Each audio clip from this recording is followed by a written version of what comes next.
Welcome into Love and Lightning Podcast. I'm LA Campbell here with Maestra Paula, and we are so glad to have you join us here on buzzsprout.com, Apple Podcasts, and now on YouTube. So at this time, I'm going to turn it over to Maestra Paula so that she can start our session off with the blessing.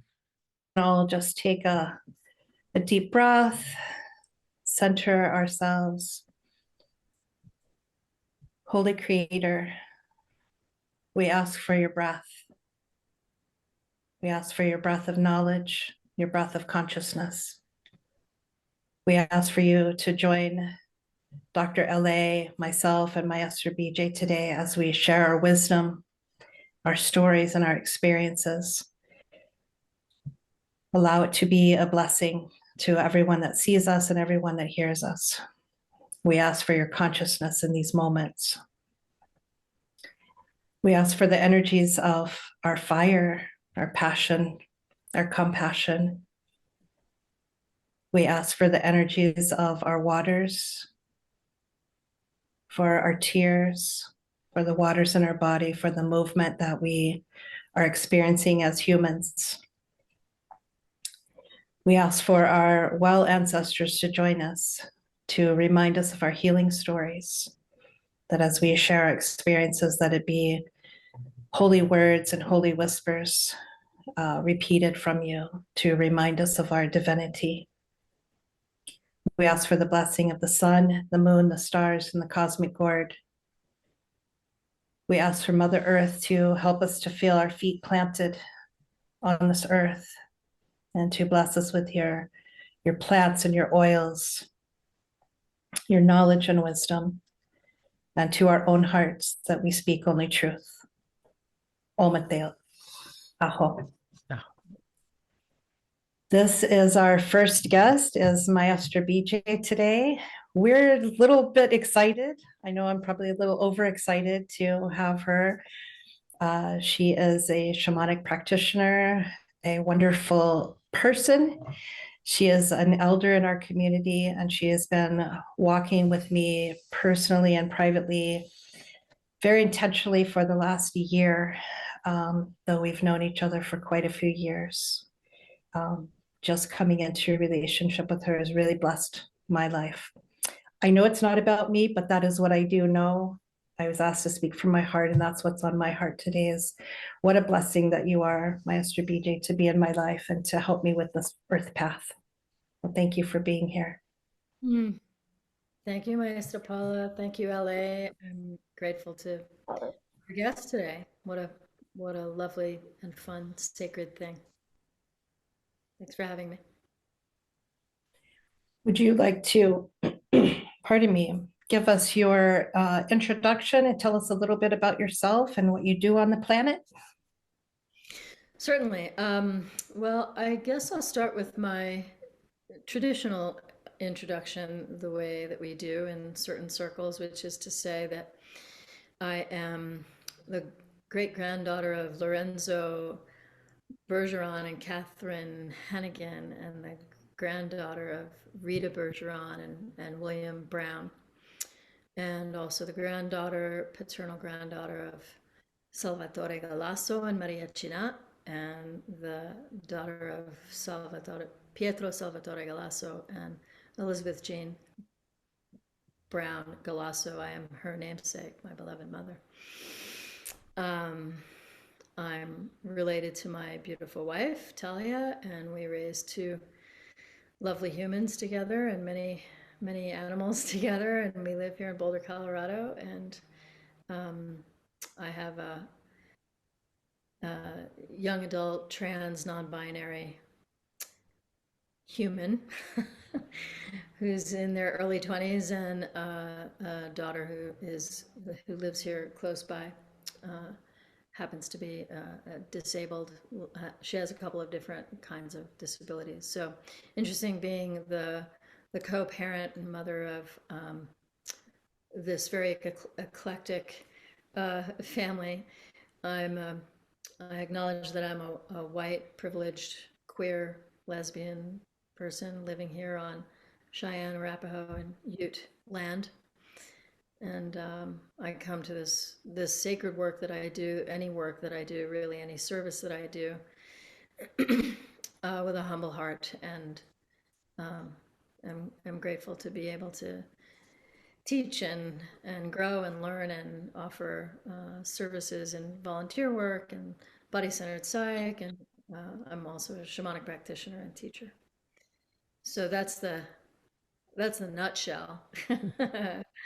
There's a coconut nutshell size, but I'll just give you the walnut nut. We've been sharing a few things on the podcast, Dr.LA and I. When we decided to do this podcast, it happened so organically. She's like, "Hey, do you want to start a podcast?" I'm like, "Yeah, let's do it. Let's do it." And then it kind of turned into some things that were happening in our lives and how we came to be where we're at. In one of our episodes, we talked about, I know we have many experiences, but our dark night of the soul, like how we came to the healing arts, how we came to practice the way that we do. Would you like to share some of that? Certainly, I know that I have some generational stuff. I'm first generation Sicilian. My father came over early, at a very young age with his whole family, big family, and was poor and didn't speak the language, and that sort of thing. And I think probably had some trauma. I know that my mother had some trauma. So, from a somatic psych perspective, we sort of marinate in that as we come into the world.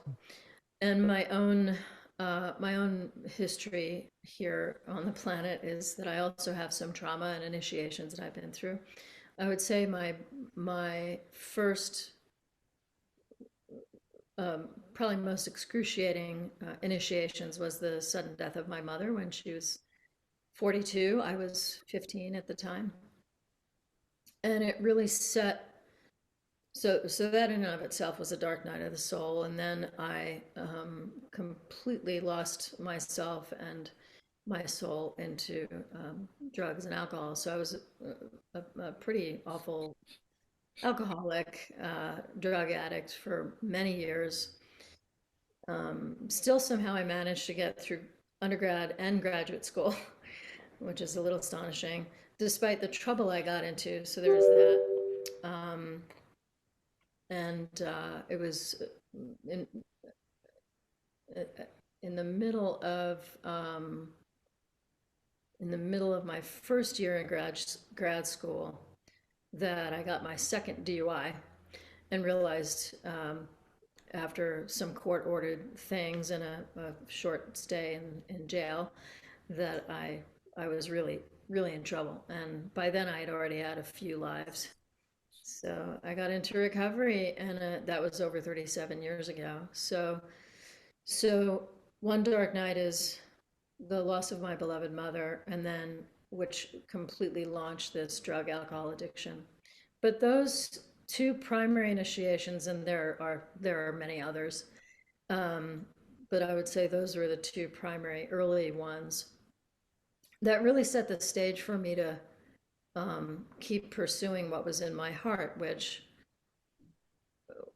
was part of my life since I was a child, being of service, counseling, having what my mother called a sixth sense, strong intuition, empathy, these kinds of things were already, set.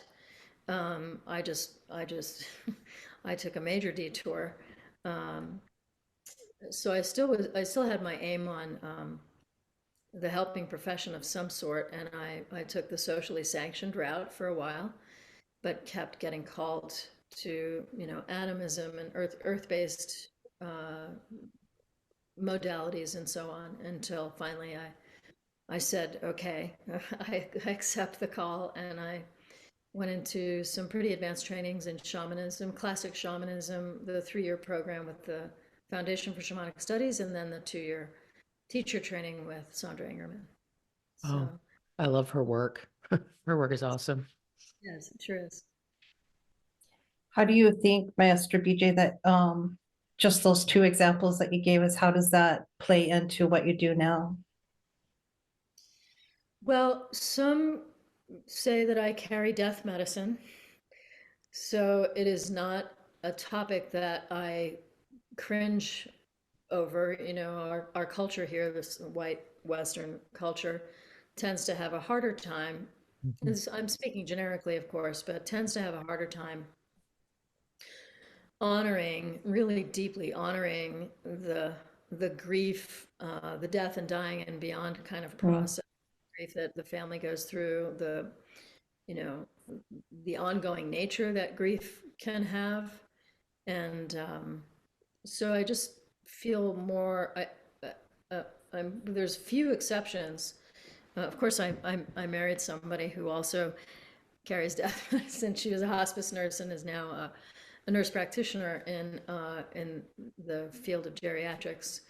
So we're comfortable with this topic. We talk about it, on a regular basis. We're comfortable with it. But I find that in a lot of circles here in white America, that death and dying is not an easy thing. So a lot of empathy and grief work and comfortability with that is something that's born of having had this core soul wound. Um, and same with addiction. There's a way in which that also has medicine in it. It turned into this way of being able to serve my clients and serve the incarcerated population and so on. Serve my teachings in the classes that I teach and the apprenticeship that I teach. In shamanism, I feel like both of those two primary initiations have strongly influenced my ability to, not just ability, but capacity to be present for death, dying, trauma, uh, early complex trauma, addiction, and so on. You're also really good at recognizing that, being able to relate to it and say there's something there. Like you don't miss very much. Being in the apprenticeship with you for a whole year, I'm like, she doesn't miss anything. So I think you really relate to the parts of us that have the trauma and the parts of us that have the addiction. You just call it out. You're like, let's just stop right there. Let's look at that for a second. And it might have been missed, otherwise. So I really appreciate Yeah. not just the sharing of the initiations that you had, but how you incorporate those into your teachings and into all of the things that we've done together that I know about, which is, I'm sure, so much more than what I know about. Mm. Do you have any questions, Dr. LA? Well, I was just have a comment, and I think it's listening to you speak through this and talking about going through this addiction process of yourself and how that it actually helped facilitate you becoming a better healer of others. And I think that's a really important point because so often, and a lot of this again is that Western culture thing, we are led down this idea that there's this choice between right and wrong, black and white. And we know that that isn't it, but there are so many times in our lives when adversarial things happen or dark nights of the soul happen, when it really turns us into a better version of ourselves, because we go through that learning process and then it enables us to seek the next level of enlightenment or awareness, whatever term you want to use. And so I just think I think that's a powerful thing, because it's a way to take your own pain and your own struggles and then use that and what you've learned from it to help nurture somebody else, or at least give them some type of support or direction so that they can begin to nurture themselves through that process as well. So I think that's really fantastic. Asking about a question, one of the other questions we really delved into is our experiences as children with if you want to call them, extrasensory gifts or awareness, spiritual awareness, or things like that. And how do you feel like your embodiment through your childhood really started to grow or to manifest into what has become your shamanic practice now? Oh gosh, what a great question. Well, I'd say for me, and this is probably true for a lot of people, excuse me, is pardon me, is that okay? A combination of intuition and learning early on about tracking.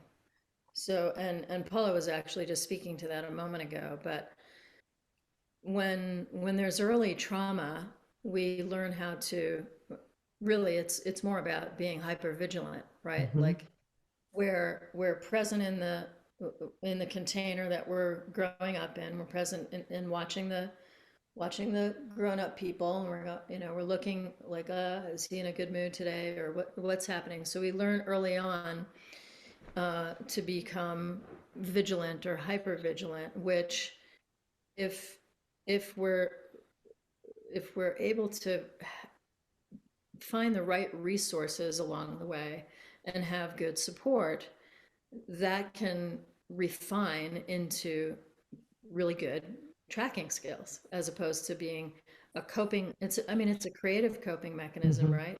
Hypervigilant, but to refine it into knowing how to read the room, track what's happening.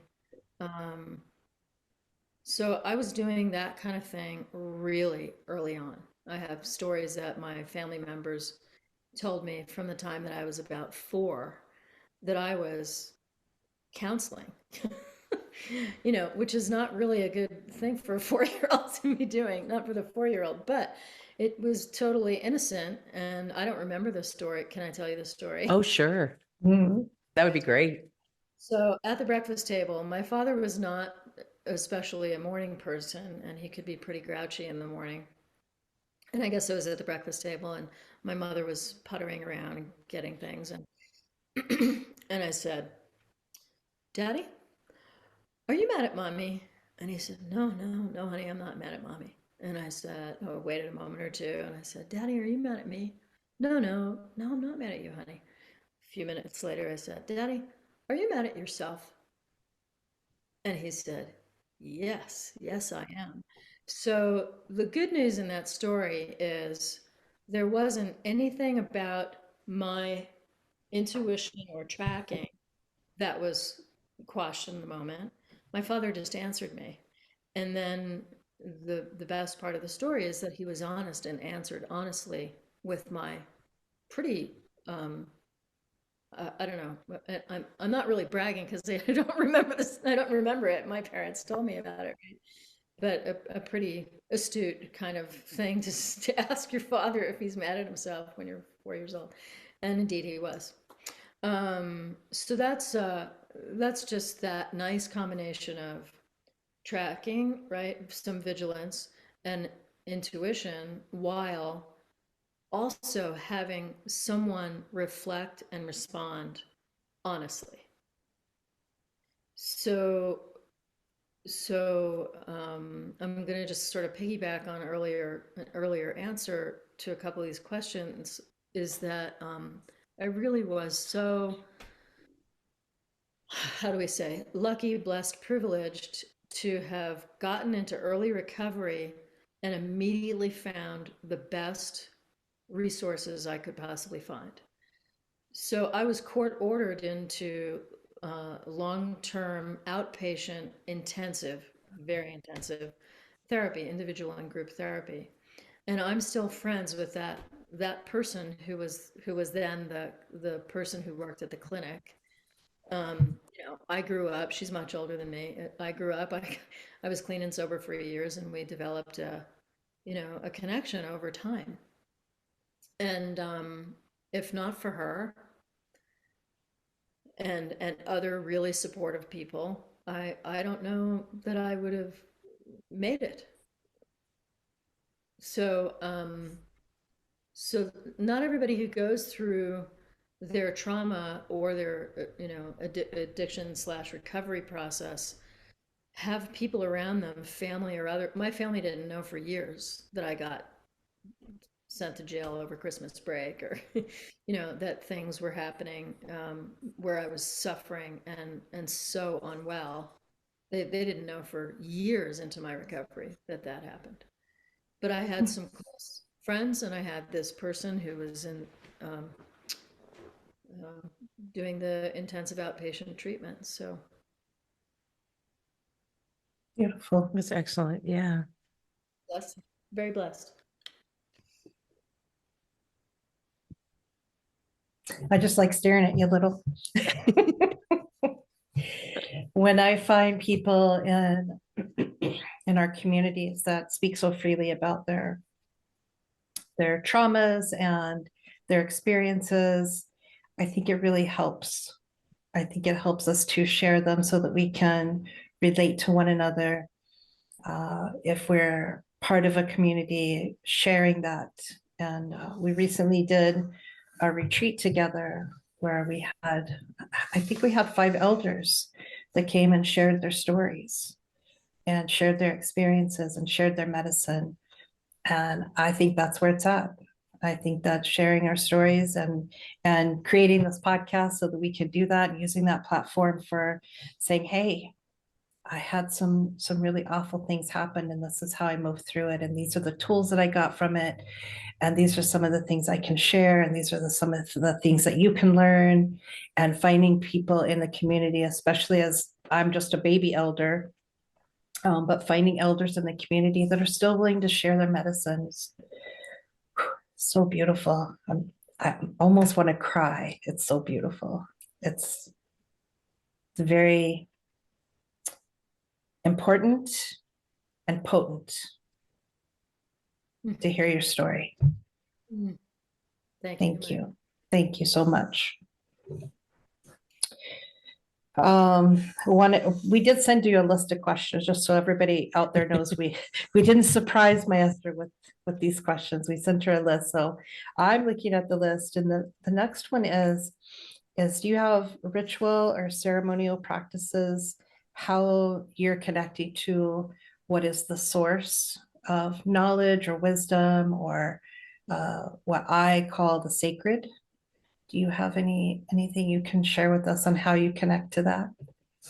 I do. Thank you for that lovely question. I'm not sure we have enough time. We have all the time you need. There are lots of ordinary and extraordinary ways that I love to connect with the sacred. So, on a daily basis, I'll sit quietly with my coffee. They're the ordinary rituals of the cats need their food before I get my first cup, that kind of thing, which is part of the whole picture, right? These little rituals that we might say are mundane rituals, but I sit with my coffee, I light a candle, and I say a few prayers. I thank Creator. I look at the sky and I thank Creator. I will burn some kind of plant medicine, sage or copal, sometimes Palo Santo, though I'm very careful about these sacred medicines, because I'm conscious of Palo Santo being on the verge of extinction, so I don't buy that anymore. And I'm very careful about where I buy these things, so that's important to me, to just do some kind of expression of gratitude and prayer that way. Before I sat down here for the Zoom time, I, I feel like just setting the space to be in the company of clients, the two of you, a training, a journey circle, whatever it is, I'm setting the space energetically, spiritually, physically, which is some people think physically is not part of the sacred process, but to me, it certainly Mhm. is. So that's happening sometimes days for a training. It's days before people arrive. Today, I stopped what I was doing a half an hour before the podcast, and I came to my big altar here, and I lit a candle. I lit another one to be beside me, and I burned some sage, and I said some prayers. I put on my medicine bag, so it can be anything from what I'm wearing to the prayers I say and standing at the altar to standing out in the sun and singing a song to the sun, or fire ceremony. There are all so many ways: fire ceremonies, water ceremonies, um, pausing to thank my relations, the trees and the rocks and so on. Sometimes there's just the ritual of, okay, decompressing now. I am down for some kind of whatever show that's going to help me, like, shift from the the work that I'm in or the service that I'm in, and or the drama of the world. It's some made up drama, the trauma, I should say, trauma of the world. So there are all these different ways. Did I answer your whole question, or did I leave Oh, something? you just made me think of more questions, that's all. Oh, I guess I, I guess I'll say, actually, if I could just add that there are other ways that I love to honor the sacred, which is by using my tools.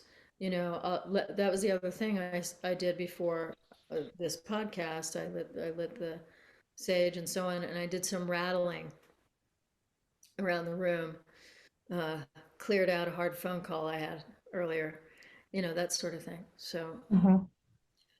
One of the questions that I was just thinking of is, could you talk about some of the tools behind you?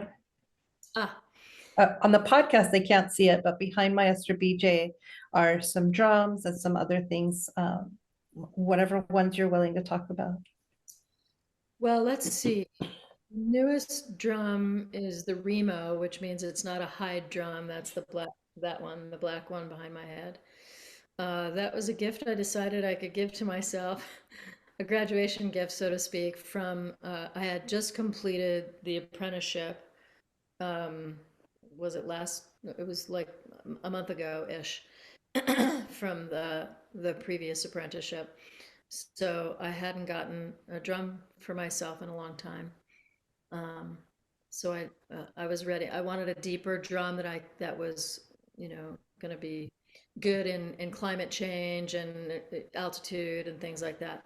The lighter colored Remo is for the same reason. It's good to take these two drums to prison where the weather is, if it's too cold or too hot or too wet or whatever. I want to keep my own hide drums, which are my primary tools, uh, out of the elements. Yeah. And then the smallest drum is who I call Little Horse. That was probably one of the first drums I ever got. By the way, these three that I just am speaking of can be loaned when I have groups.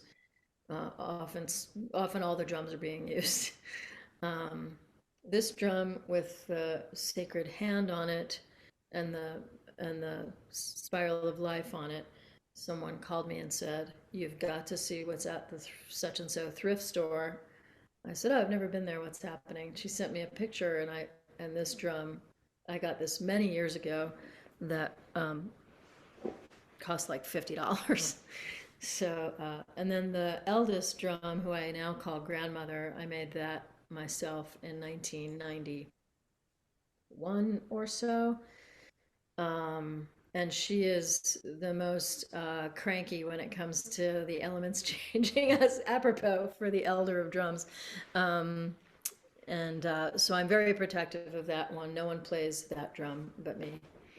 So yeah, it sounds like a lot, but they're all getting use. I keep them out this way. Sometimes I'll wrap them up if the weather is acting up and there's too much humidity or something. There are other tools that you see behind me that are some are gifts, some I had made For me, the long medicine bag that you see is something that I made with materials that came from the Pine Ridge Reservation, where I volunteered for a week many years ago. And it's, yeah, so some of these things have other medicinal sort of tools. They're my medicine, yeah, they're my power. And so I don't, um, mostly people don't ask me what's in there. And so I don't tend to volunteer that. But Yeah. sacred objects that I use, yeah.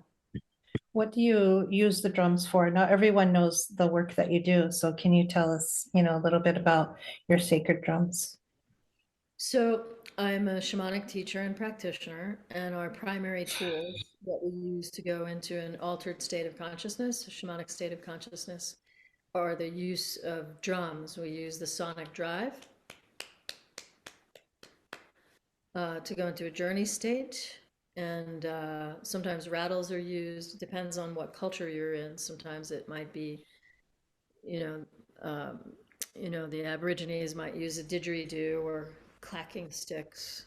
Some cultures have used water when the drums and rattles were taken from them. They would use water. They'd get in the water and they'd slap the water.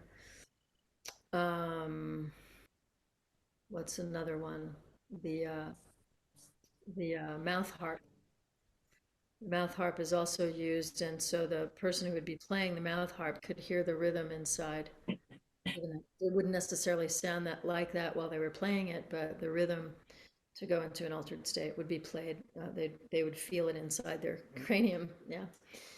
Um, so I use those for classes and journey circles, healing work. Yeah. Right. So the sonic drive is what takes you from this reality into an altered state. That's right. The sonic drive, specifically the sonic drive, alters your brainwave from this conversational kind of state. So we're in beta right now, having this Mhm. conversation. And theta is the altered state of consciousness. This is what I've learned in classic shamanism, cross-cultural shamanism. So, it's found all over the world, these different kinds of tools and practices to go into an altered state. It is not always plant ceremony. It's not always the different kinds of plant ceremonies that you've heard about, like ayahuasca or psilocybin mushrooms or those kinds of things. Some cultures don't even know about that. They don't use it. The primary way to go into this shamanic state is through the journey by use of the spirit of the drum doing the sonic drive. Yeah. So that would be theta. And then deep meditation would be the alpha. So, so we're in beta. Alpha would be a deep meditation or guided visualization, perhaps, and theta would be the brainwave shifts into the altered state. And there are like what is it called? CAT scans or brain scans that watch people who have expertise in drumming or journeying, and they play the sonic drive for several seconds to a minute, and you can see the brain waves change, and it's understood that they've gone into an altered state. I've experienced that with your drumming. It's intense. Can you tell us some of the ways, or let me rephrase that, some of the offerings that you have that the public could find you? Oh, Some of the offerings that you have? And well, where you're at, where are you at? where am I? I'm in Boulder, Mhm. Colorado. Mhm. I would travel, as just happened in Arizona at that retreat. I would, and I have traveled to offer ceremony or teaching, shamanic teaching to people. So that's true. But I offer in terms of my shamanic practice, soul retrievals, power animal retrievals, shamanic extraction, divinations and healings of different sorts, psychopomp, and also ceremonies. So I am a pipe carrier. I was past the pipe in the early 90s. Also, drum got made. I was past the pipe. Still had no idea what was going to happen 25, 30 years, 20 years later, 30 years later. So, so I do offer ceremony. I offer quarterly ceremonies. Anybody is welcome to that. And the pipe in the Lakota Sioux is called chanupa, but it's called by other names in other cultures. And it wasn't something I just decided to pick up and say, oh, I think I like this thing, and I'm going to go ahead and start smoking the pipe and offering it to people. That's not a good thing to do, and that's not how it happened for me. Yeah. But you know, these things have happened along the way that I would call the choiceless choice. Like being past the pipe and accepting that responsibility, or being called and shoved and pulled into shamanism, that sort of thing, or recovery for that matter. Choiceless choice. Yeah. So yeah, people can look at my website at the different offerings, whether it's for psycho-emotional support through somatic psych or body-centered psychotherapy, or different kinds of classes or ceremonies that I might offer.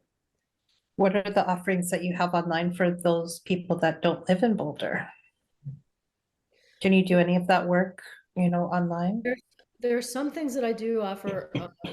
Sure, any divination or simple, what we would call a simple remote healing journey, I offer to people all over the world. Well, not all over the world. Lots of places in the world. I haven't traveled all over the world or journeyed for people all over the world, but I can certainly do these practices remotely pretty easily. I always offer those for free. And there are other practices like power animal retrieval, for example. There are also a couple of particular divination practices that I could do that the person is receiving, different than a remote, obviously remote divination practice, but they could learn how to do a rock divination, for example. That would be too long to explain in this moment, but that soul retrieval also I've done remotely. The one practice I absolutely will not do online is shamanic extraction. Perfect. My teachers might say it can be done remotely, but it's I don't feel like that's something that I feel comfortable with doing remotely for various reasons of how the practice is done. So Yeah, thank you. I want to make sure that people know that they can get a hold of you for some things, and you can certainly talk with them and have a plática about what you can and can't do online and how they can come and see you. And I'll say that the psychotherapy work and the shamanism, shamanic practices are a beautiful adjunct for each other. To me, that the person is getting a more kind of holistic sort of approach to healing. But some people just say, I just want to talk. I just want to, and by the way, my talk therapy is not really talk therapy. It's somatic psych. So it's not analytical that way, right? But some people want to just have psychotherapy, others just want shamanic work, and some people want a combination. Some people come and they want psychotherapy when really what they need is shamanic help. And a lot of people want to come in for shamanic work and they don't want to do the psychotherapy when really that's what will support any of the spiritual healing to land and integrate. yeah. Dr. Lay, do you have any questions for Maestra BJ? Yeah, right before we came on, one of the things I had asked BJ is for the traditional clinicians that are listening in, since all of us kind of have our hands in clinical stuff one way or the other.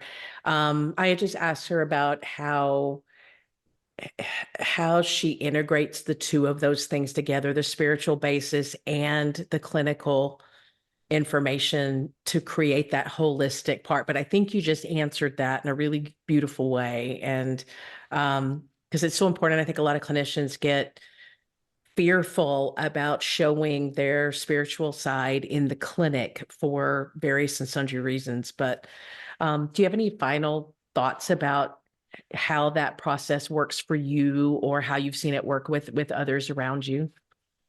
Mm, yeah, the first thing that comes to mind is misdiagnosing. Misdiagnoses in this culture is, to my mind, a pretty sad and common thing. And so so for example, if someone comes to me and says, "Oh my gosh, I this and this and this and this keeps happening," there's some kind of repetitive pattern, or what we would call in shamanism, we would say, my teacher Sandra Ingerman would say, chronic misfortune. So all these different kinds of things, and oh, I had this illness, and then my husband broke his leg, and then I lost my job, et cetera, et cetera. To me, there's something else going on there, spiritually speaking, than, you know, from a different perspective, one might say, well, they just, they're not getting their act together, and maybe they're bipolar, and maybe there's just, I'm, I'm kind of exaggerating to make the point that this misdiagnoses happens so much, um, in either or both fields. And so, I'm listening for that. I'm listening for, is this person just so immersed in their own addiction that there's just no hope? First of all, I never say there's no hope. Yeah. Let me just get that straight. I don't ever say that. But it happens in the clinical setting, I think, that that the person who's going through that their trauma is not being addressed. Right. So, or for the person who has ADHD, or um, or even bipolar, there are different kinds of diagnoses that the label has been smacked onto them, but nobody's Mhm. having a conversation with them about trauma. Right. I've never ever once had a medical doctor, a GP, ever say to me, "Have you ever had trauma in your life?" Right. Me either. Yeah. I broke my leg when I was a kid. They want to know if you know, but they don't want to discuss trauma.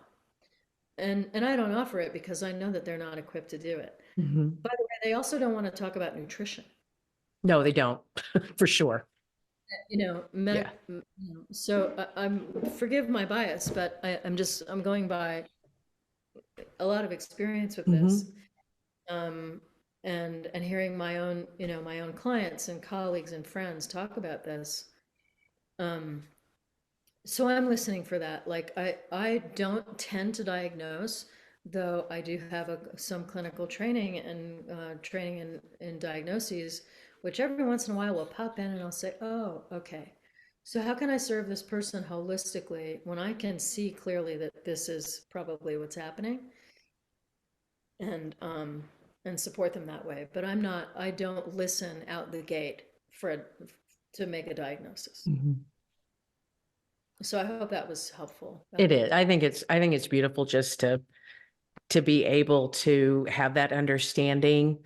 Because I mean, I see it too with physical body impairments where if it's left up, the person will come in and they'll carry a diagnosis. And a lot of times that diagnosis becomes their identity instead of going back to the root of what's really underneath all of that. And that you don't have to wear that diagnosis if we can work through things in a little bit more holistic way that includes the physical part that I address, or in the hypnosis world with that. But it's so important to integrate the wholeness of the being and all of their I tend to work in energy, so all of their energetic influences and and things like that, and experiences, because it all comes down, it colors how we view that journey that we make when we're start out young and keep moving forward. So I think that was a great answer. Thank you. Yeah. May I just piggyback on that? Hmm. There are also cultures in the world that will have people in their community who might be, I don't know, let's say talking to the trees or yelling at the air or whatever it is. And here we say, this person has mental illness, they're Mm-hmm. probably depressive or schizophrenic or whatever they say. But in that culture, we would be going to them as the holy person Right. to ask for help. So there's that to just ponder.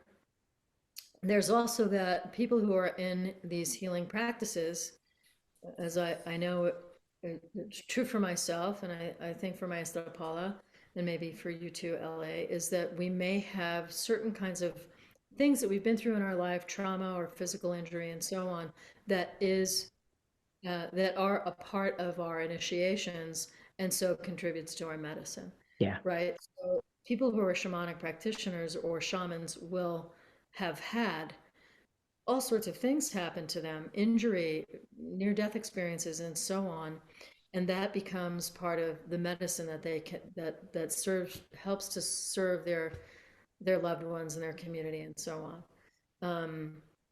So, the wounded healer, right? That's not uncommon at all Mm-hmm. in the shamanic realm. Right.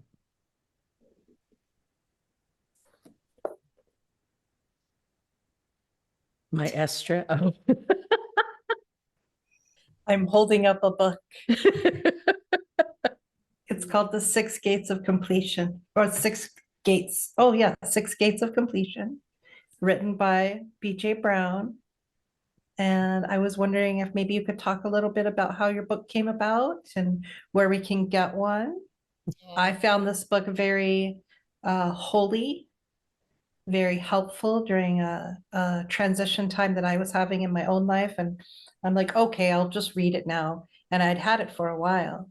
And when I read it, I was like, oh, she's so smart. Oh my goodness. Thank you, Maestra Paula. Yeah, I'll say about the book, I'll just say the subtitle is A Companion in Life's Transitions. So that's it in a nutshell. Is the book is a guide, a companion for people who are going through small shifts and changes and transitions in their lives to much bigger, more sort of life-altering um, life passages, transitions, big loss, trauma, that sort of thing. So how it came about is, well, I wanted to write. There's that. I had been writing, and I actually, for years, I was facilitating these classes called The Art of Passage. And I had sort of a series, so it would be like the art of, so I'm not going to really remember them now. The art of the beloved, or the art of the art of completion was one of them. There were a number of different series where we would focus on a particular theme. I would take them through these guided visualizations, really intense guided visualizations with loud music, so that they could set their egos aside and really like go into essentially a journey, but more of a visualization type. And then for the next 2 days, we would do what I call 3D collage. It was really soul collage before soul collage became a thing. So there are lots of things that people would manifest, and they really were 3D. They were not, flat, vision board types of collages that demonstrated whatever the passage was or whatever the theme that we were focused on was what they were going through at the time. And so born of that was this realization that people were really having trouble, for one thing, not acknowledging that they were going through transitions all the time, small and big transitions. And they were coming at the end of a day, or the end of a relationship, or the end of loving someone who had just died, that sort of thing, with no real way of marking and holding sacred that these transitions can be honored, and honored with grace, honored with mercy, and gotten through in a with some real consciousness. It's really about bringing consciousness to the everyday transitions as well as the big ones. So that's how it came about. That was a long time ago. It feels like I wrote that like the other lifetime before this one. Yeah, 11 Uh, years ago. as I was reading through the book, it just sounds like you were just speaking right to me. And then towards the end of the book, there's a section called Soul Play, and you offer some exercises and some journal prompts and some really critical thinking about what you're going through and how can I move through this transition. Those were really helpful for me to push me through an initiation that I was going through. I was like, wow, I just felt like when I was reading it, like you were just talking to me, like we were just talking like we are right now. So I really appreciated the timing of me reading it, which I had had it for a while. But the offerings in the back of the book, the soul play, was really an important key piece. And it was different than doing the shamanic work. It was different than doing the curanderismo. It was really like very practical and like, did you think about this? Have you thought about it this way? And so I just wanted to offer that up and say that you can get this book from Maestra B.J. Don't go to those big box places that deliver right to your door. Order it from Maestra B.J. yourself. Yeah, thank you so much, Mesa. Mhm. If people are listening to this podcast, just mention in an email to me or whatever, a phone call to me. I'm interested in your book. Mention the podcast, and I'll most certainly give you a discount. Um, yeah, actually, I don't have too many left from my second print, but yeah, I'd be happy to spread that last bit of wealth from the book. Yeah, Yeah. I do have 2 copies here in my office in Mesa. If someone wants to stop and get one from me, I have them here. So can you, as we start our descent towards the end of our plática, can you offer up any advice for our listeners? And then also, how can we get a hold of you? Any like words of wisdom? Words of wisdom. Yeah, much appreciation for being able to be here in this room with you, in this sacred room with you.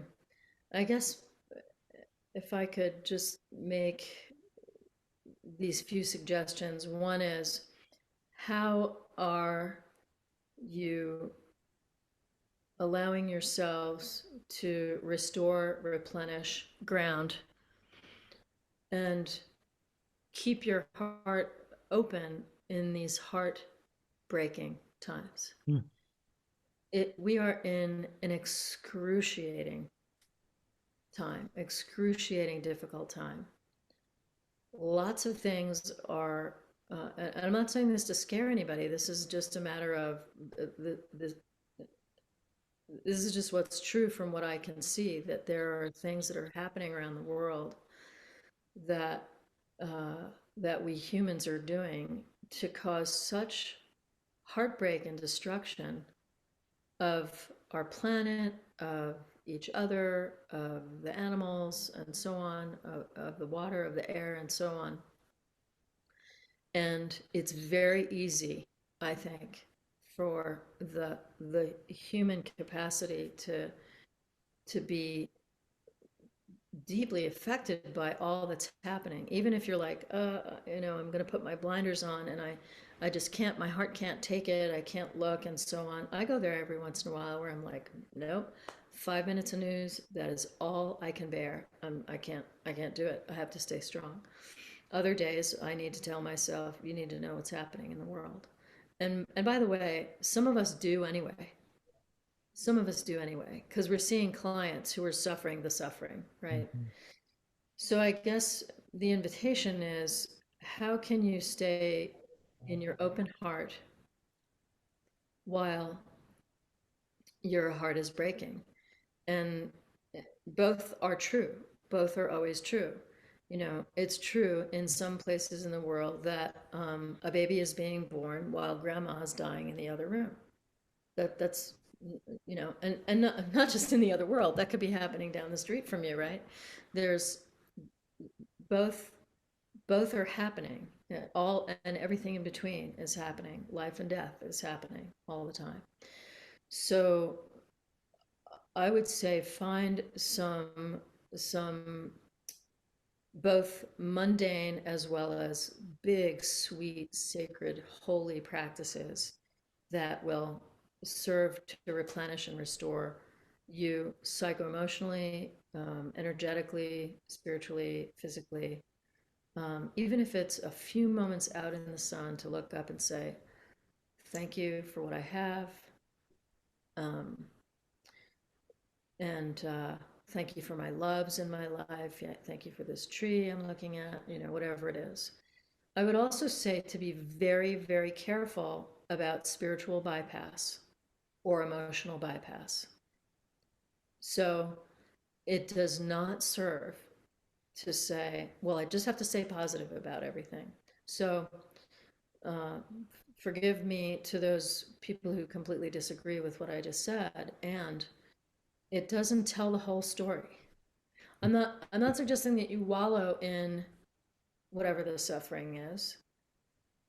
And if you deny yourself having a good cry or wailing about your personal loss or the grander loss in the world, like genocide, for example, if you're not giving yourself a chance to wail about that or fall on your knees and pray about it or say, oh my God, how could this possibly be happening? Whatever it is, then you don't give yourself that real, you don't give yourself that mirror and accurate reflection that that you have a place in the world.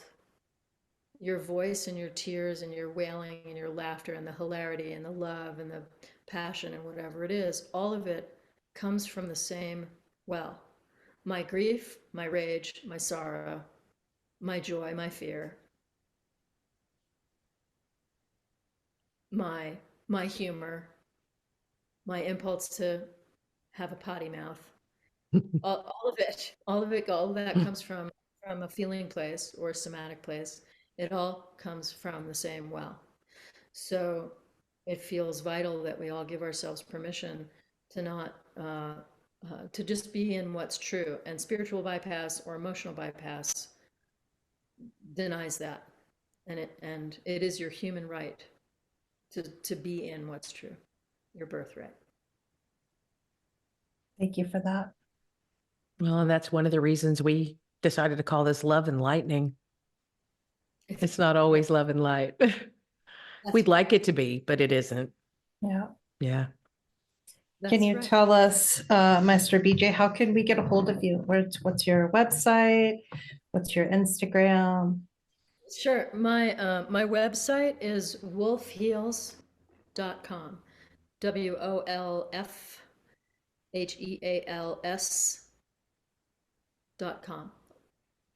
And Wolfheals Shamanic Services. You can also find that Wolfheals Shamanic Services on Facebook.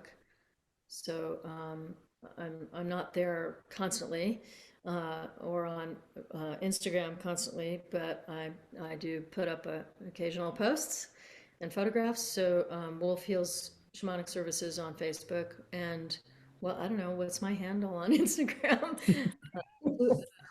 Let me look it up. Lupo. Help me, Maestra Paula. Yep, I'm gonna look it up right now. I'll also say my bjbrown.lupo, LUPO. That's your Instagram handle. yeah, and my phone number, shall I give that? Yes.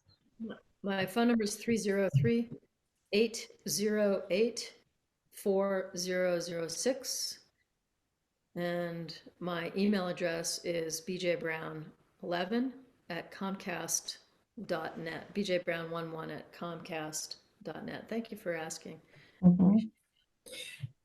Is it okay if I say where you're gonna, when you're gonna be here in September? I think I just said it. You're going to Certainly you may. Oh, don't snort, don't snort. Oh. In September, Maestra B.J. is going to come to Mesa, Arizona, here in my office and do an introduction to shamanism class. Is that correct? What are we doing? It's the 2-day beginning class. The 2-day beginning class. Thank you for correcting me. I get you for a few days. Say that again. The introduction is only a few hours long. The beginning class is 2 days long. Okay, and we'll have a flyer and some emails will go out and we'll put it on our Instagram page for those that want to join. There will be a fee. You will have to register. So stay tuned for all of that information coming. We've been working hard on our schedules to make sure that we can continue to make our offerings. As we have the responsibility to carry these sacred teachings, we want to make sure that we also make them affordable, available. So we have busy schedules. They get full. So please join us in September when Maestra B.J. comes to Arizona. And may I say when you're going to be here in Boulder? And what you're doing? Yes. What am I doing? Maestra Paula is going to be here in Boulder, Colorado to do her intentional touch class. You didn't forget that, did you? I didn't forget. On June 1st and 2nd. Thank you. Yep. I already have a few people signed up. So if you see that come across your email, or I'll go ahead and put it on our Instagram page too. But it is on my Instagram page, so you can sign up for that. There's already a few people. So I'm definitely committed to coming back to Boulder to do another class. I'm really excited about it. It's my favorite thing to teach. So. Maestra Paula will also be offering Limpia on one of the days that she's. Mm-hmm. Mm-hmm.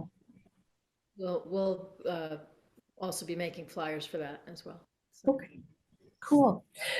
If there's nothing else, we'll go ahead and close our sacred circle. Okay. Grandfather, grandmother, thank you so much for allowing us to have this platform to speak about some things that are happening in the world, some things that are happening in our hearts. We give you gratitude. We give you love. We give you honor. We ask that collectively that we open our hearts so that we can feel all of the very dramatic things of love, the very dramatic things of trauma, but with your help, knowing that we can move through these things with these sacred teachings.